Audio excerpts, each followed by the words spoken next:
আজকে আমি আপনাদের শোনাবো উহুদ যুদ্ধের সম্পূর্ণ কাহিনী। প্রথম অংশ, উহুদ যুদ্ধের প্রেক্ষাপট এবং যুদ্ধের প্রস্তুতি। 722 সালে মক্কা থেকে মদিনায় হিজরত করার পর মুসলিমরা ইসলামের ভিত্তি শক্ত করার জন্য বিভিন্ন দিক থেকে কাজ শুরু করেন।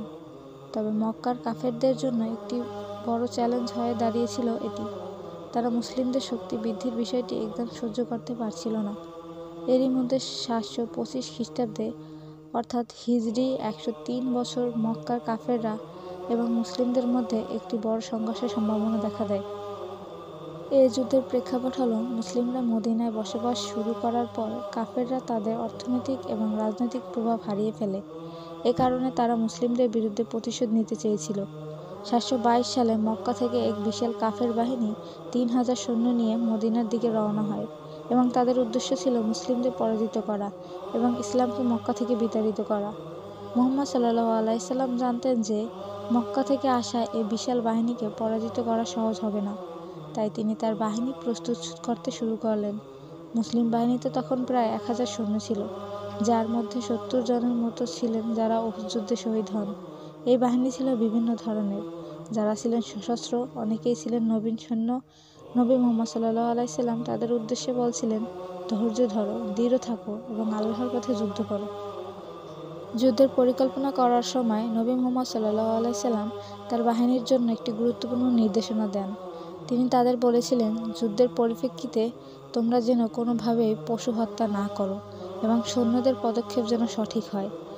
তিনি বিশেষভাবে নির্দেশ দিয়েছিলেন, যুদ্ধের পর কেউ যেন পিছু না হটেন এবং যারা পাহাড়ের উপর অবস্থান করবে তাদের সেখান থেকে নড়াচড়া না করতে।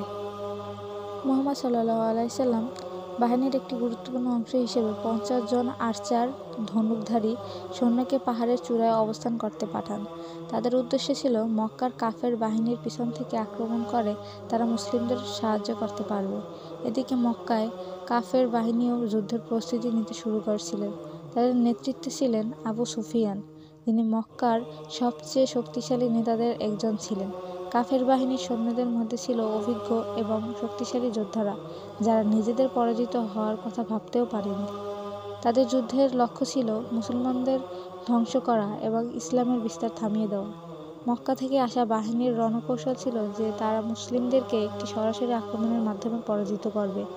এ বাহিনীতে প্রায় 3000 সৈন্য ছিল, যারা ব্যাপক প্রস্তুতি নিয়ে যুদ্ধে অংশ নিতে যাচ্ছিল। তারা মুসলিমদের কাছে পৌঁছানোর পর যুদ্ধের পূর্ব মুহূর্তে তাদের মনোভাব ছিল যে ইসলামের আগমনকে স্তব্ধ করে দেওয়া হবে এবং মুসলিমদের জন্য মক্কা ফিরতে কোনো সুযোগ থাকবে না। মুহাম্মদ সাল্লাল্লাহু আলাইহি সাল্লাম যুদ্ধের প্রস্তুতি নিয়ে যখন বাহিনীর সব সদস্যকে বিশেষভাবে নির্দেশনা দিয়েছেন, তখন তার নিজের মধ্যে তীব্র বিশ্বাস ছিল যে আল্লাহর সাহায্যে তারা এই যুদ্ধে জিততে পারবে।